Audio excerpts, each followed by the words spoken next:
Welcome to the Bookman's Corner. I'm your host, Lois Lindstrom. Today we have an author who has a harrowing tale of being a Vietnamese boat person whose boat landed in Hong Kong after a perilous journey, and then after many months, he and his dad took a plane to New York City.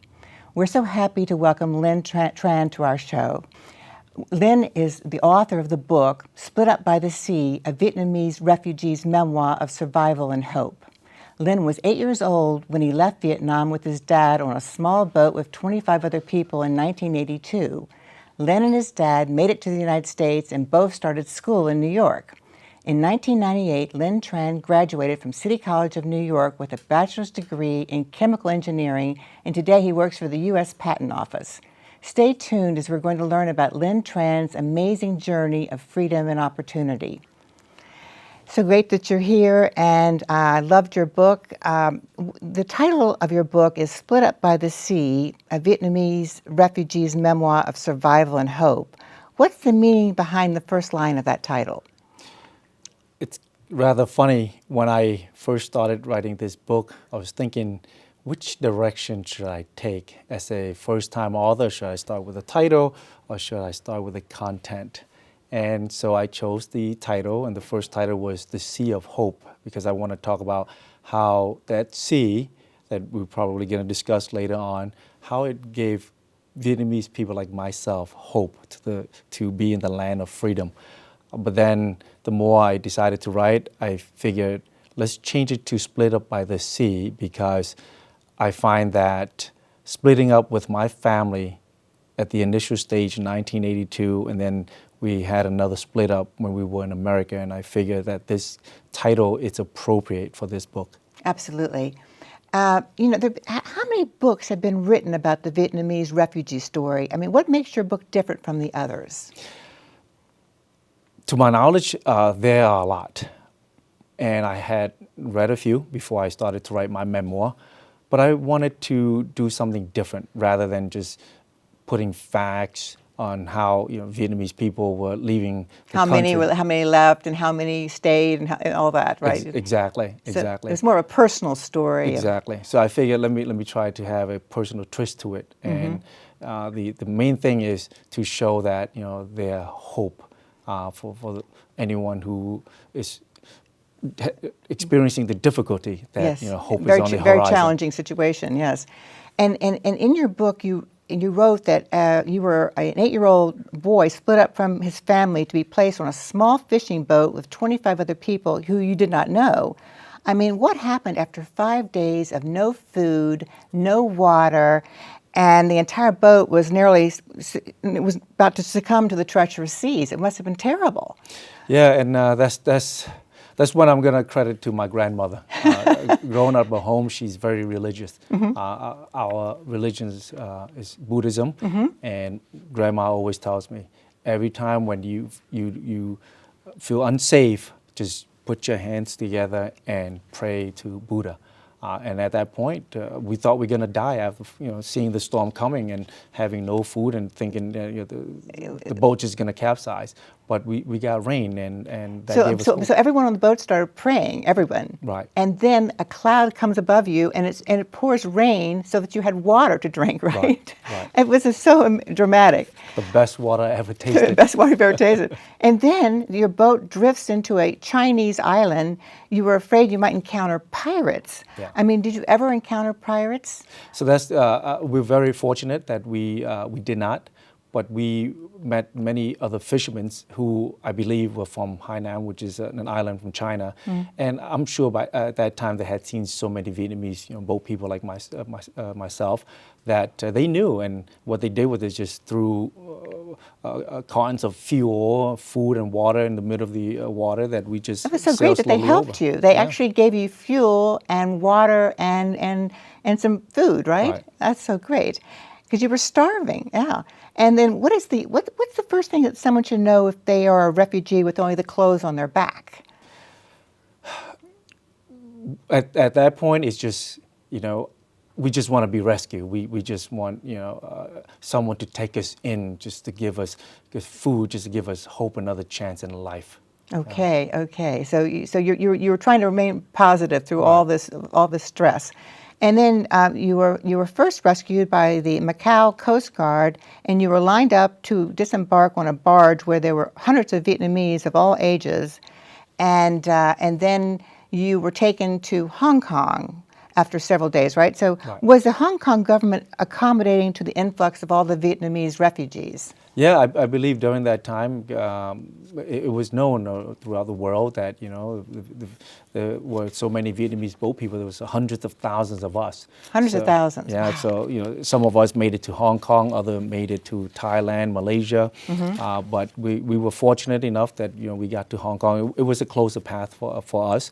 And yes, we stayed at a refugee camp there for at least 3-4 months and get interviewed. And in order for us to continue to proceed to the next refugee camp, which was the Philippines, we have to go through stages of interviewing. And of course, in Hong Kong, at that time, the British were in charge of Hong That's Kong, right. right?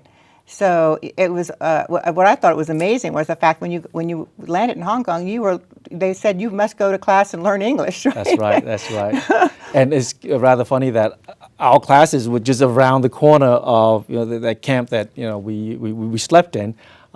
We learned English basically out in the open in the backyard. Yeah.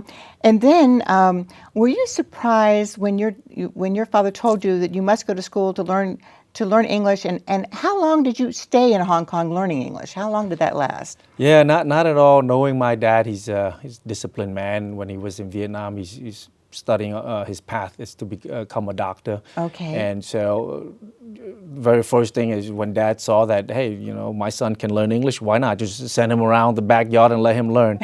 So that was expected of Dad. And yeah, we were just waiting for the moment where the U.S. Immigration Service is going to say, it's time for you guys to proceed. And that's what Okay. everyone's dream. Yes. And I find it interesting to read in your book that the Vietnamese refugees were fenced in and were told not to leave the camp in Hong Kong. And then some of the male refugees tried to leave because they wanted cigarettes and tastier food. I mean, did your father escape from the camp, and what happened to him? Yeah, and it's painful when you eat the same food every single day.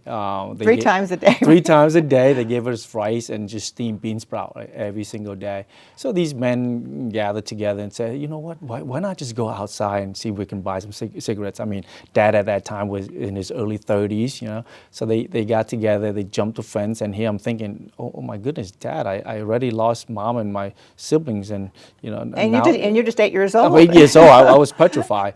But he got his cigarettes, but then he realized that, you know what, I'm leaving my son behind. I shouldn't do this again. So he didn't, thank goodness. Thank goodness, because apparently they were getting very strict on not leaving that camp, That's right? They were right. getting very tough on the ones that did, yeah. Right. And then when did you ask your dad about your mother and siblings during the journey? Weren't you curious about why they weren't with you?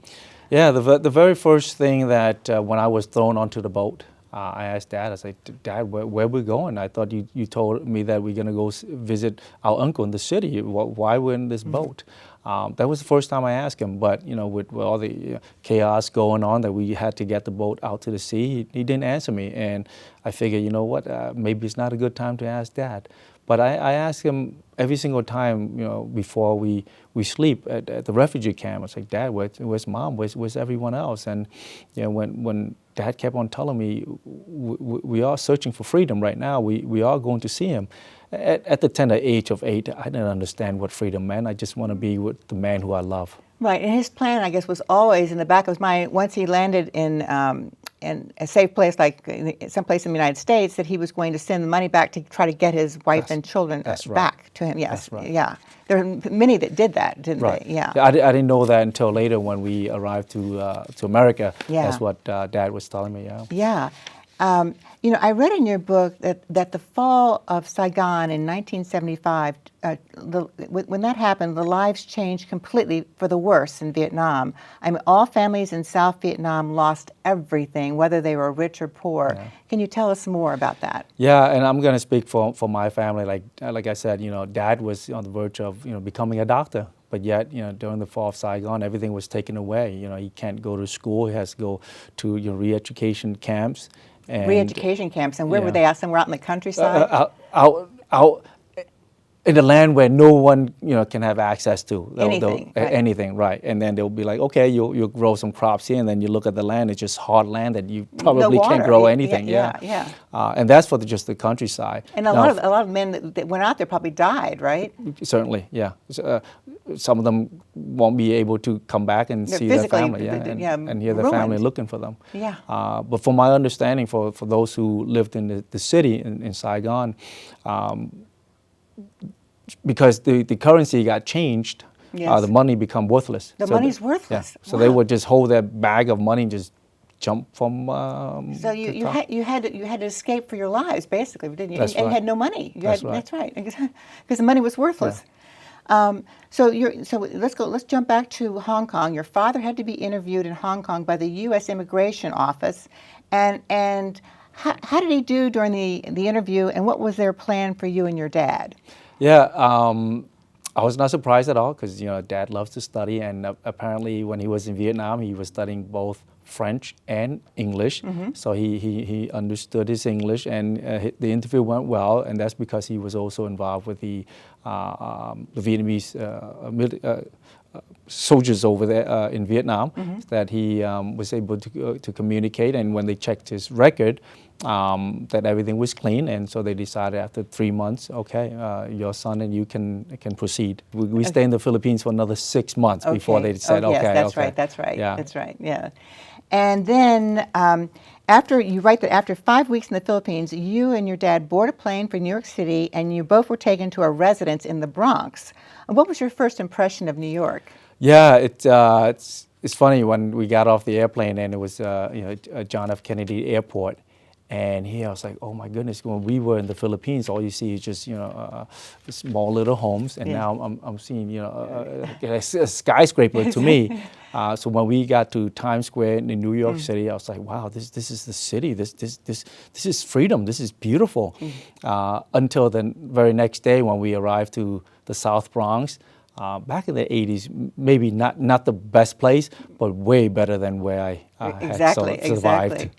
Well, you wrote that you and your dad were in a small apartment with two single male refugees, but they were kind because they let you have the bedroom while they slept in the living room. Right. Well, what did your dad do as his first job in America? What did he do? Yeah, first thing was Dad said, I got to find a job. I'm still young, I'm still capable. And so he reached out to a pizza place and he said, you know what, I'm willing to wash dishes. So he washed dishes while getting his GED. Incredible, incredible. At the age of 36. Ooh, my goodness. And you went to elementary school. Now, what was the elementary school like for you since you were the only Vietnamese student there? Isn't that correct? Yeah. And did you make friends easily? And what was your best subject? No, it was scary for me because just imagine going into a class where you can't speak English at all. I mean, I learned a bit in Hong Kong and a bit here in the Philippines, but not enough to have a conversation, with the American students here. And so it was intimidating. I stayed quiet the entire time. My best subject was math because I think that's a universal language. But I was afraid to speak for a very long time. Yes. And then I was amazed when I read in the chapter of your book that you were coping with a tough teacher in the third grade. Yeah.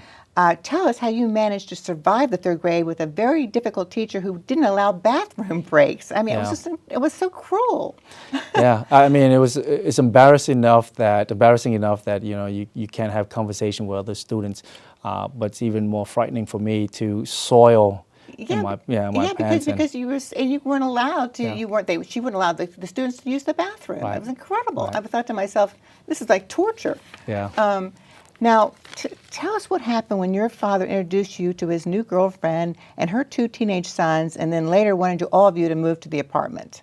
Yeah, at first I kind of wondered. I'm like, oh, what happened with mom? How about mom and the rest of my siblings? Yes. So I was hesitant at first. I was like, I think we should wait for mom, and she will be here. But then at the same time, I try to be understanding and and I can see how Dad was struggling, taking care of me and washing dishes and So at least, getting his this one GED. this one was at least cooking food for That's you. right. That's right. That's right. That was so helpful. And then your father bought cloth and wanted you and his girlfriend's sons to make them hair clips. And the goal was that you guys would make enough money to buy a video cassette recorder. Yeah. Did you? Did you make Yeah, enough money? and that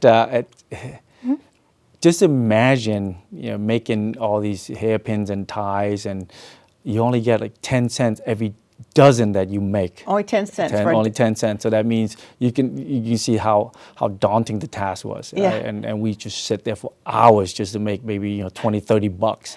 Yeah. That's right, but you finally got it. You finally got it, You finally yes. got that video cassette recorder. Yeah. And now tell us about learning the Vietnamese style karate from a master for no cost, because he was Vietnamese and he was trying to help the refugee boys. Yeah. And also mention how often Hispanic gangs terrorized the Vietnamese teenagers. Yeah. And was this beneficial to learn this karate? Yeah. So my time in the South Bronx was incredibly hard for me, and that's because not just only I got physically bullied, I got verbally bullied, and I'm talking about every single day. Every single day. Every single day. And did you fear for your life every single day? Basically, I did not take the bus to school.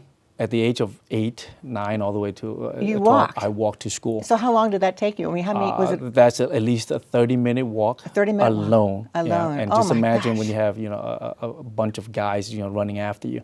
So I don't know if you've seen the movie Forrest Gump, but I feel like that's why I just love that movie. I'm running just like him.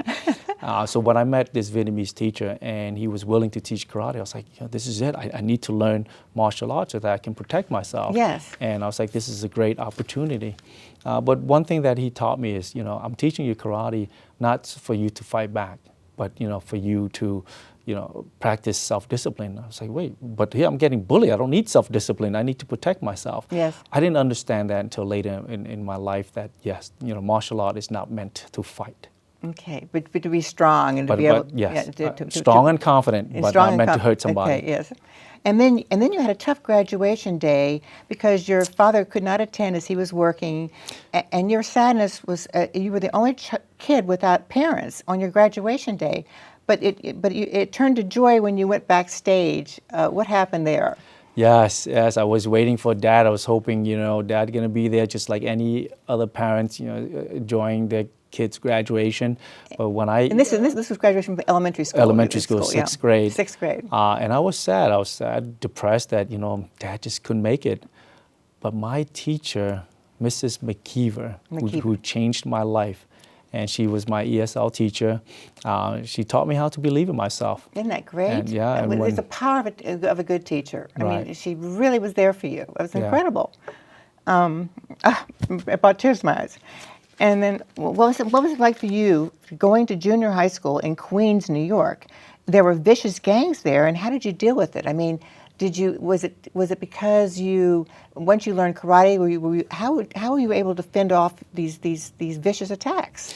I'll tell you what, learning all that karate makes my legs stronger so I can run faster. Oh, really? Because there's no way that I can, fight against, 10, 15 guys. Yeah, Right? and that's how many were following you, right? Exactly. Oh, Yeah. incredible. So often that they would stop me because you can't outrun them. Right? But at least I find myself a chance, an opportunity just to escape. In Queens is because I was living 2 blocks away from the housing projects, and it's tough. I mean, it's a low-income area for everybody, and it's violence going on. Yeah. And I looked like the easy target. And thank goodness back then they didn't have so many guns, right? Right. In the 80s, it was Right. not so. There wasn't a proliferation of guns. Yeah. Well, I got a lot of, we call those knuckle brass, all over my skull. Good thing it's still there today, but I got to experience a couple of those. Oh my goodness. And then tell us about the reunion with your mother and siblings after 7 years of not seeing them. Yeah, so actually 1990 is when I saw them, so 8 years. That day when Dad and I went to John F. Kennedy Airport to pick them up, the very first thing I want to do is to run over and hug my mom.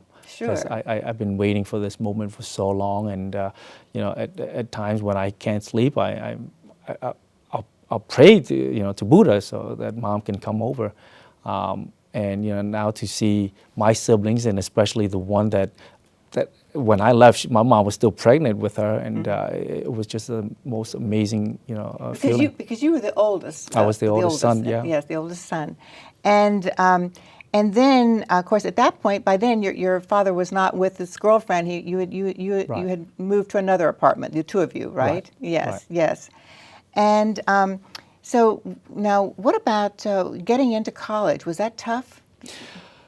Luckily, Dad paved the way. He so did. so he. Now, what was he doing at this point? Because he started off as a dishwasher, and then he was zoomed on to Yeah. another job, right? Yeah. So he started out getting his GED. So he was sitting in the class, full with 18, 9-year-old kids. Then later he said, So he got his high school degree. high school degree. Then he got his associate degree. Associate then degree. He said, I'm going to get my bachelor degree. So Yeah. he became a bachelor of engineering in electrical engineering.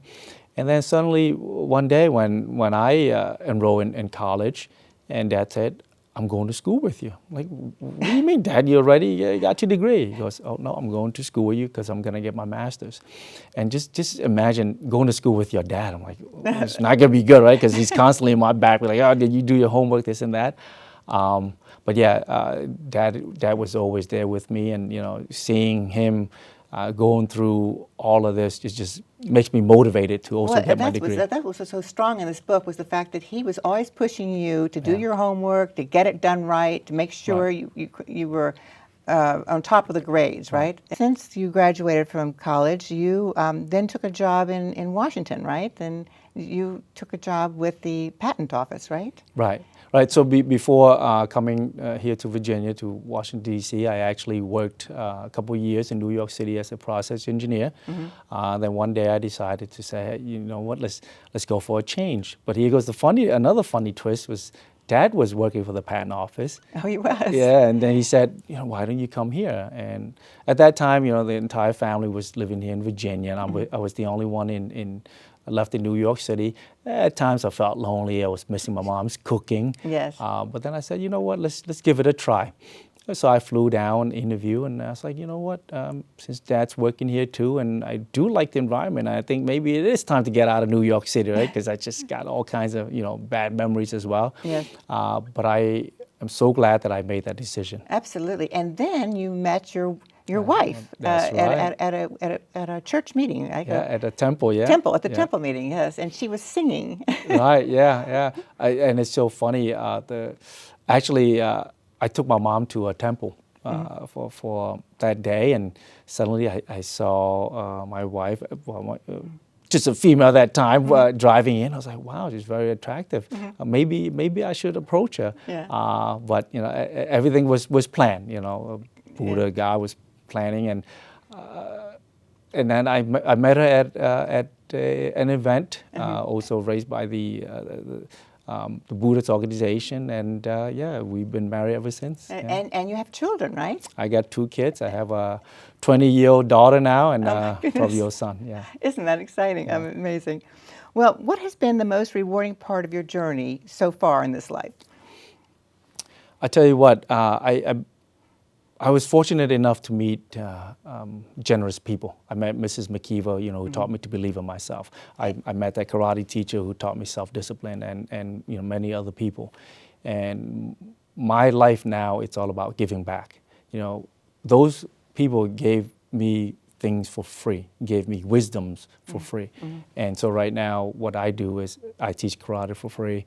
Tell me about your karate. You have a karate classes for people, for young kids, right? Actually, the majority of my students are all adults. They're all professionals. They're all They're all engineers. Yeah.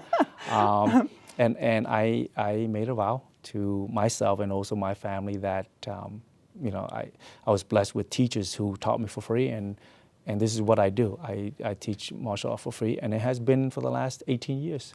Oh my goodness! Yeah. And do you do it at a community center, or do you do it at a?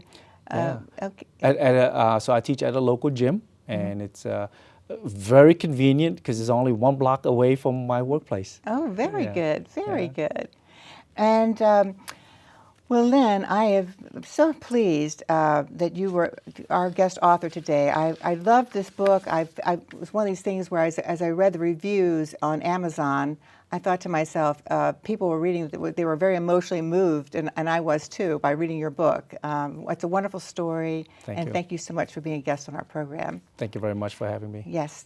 And one of the things I want to know is where can our viewers find your book in Arlington or elsewhere to purchase it? Where can they look for it? Oh, certainly. You go to Amazon.com, it's on there, Barnes & Noble. Basically, you do a Google search on Len Tran and Split It by the Sea. You should see it available in libraries and bookstores. Oh, yeah. wonderful, wonderful. Okay, well, and are you planning to write another book? Yes, I am. I am in the process of writing another book. I'm hoping to be get published maybe this fall. Yeah. And what will that book be about? That is a motivational book. Temporarily, the title right now is Break the Bricks. It's basically, Make or break? Break the bricks. Break, yeah. break the bricks. Break the bricks is, break the bricks, that's the karate thing, the karate thing, but the brick is actually the obstacles. So you have to break the obstacle in order to find the real you. I see, I see. Well, hopefully we'll have you back to talk about that book. And anyway, thank you so much again for being on our show. Thank you. And thank you for watching. Please join us again next month for a new edition of the Bookman's Corner. I'm Lois Lindstrom.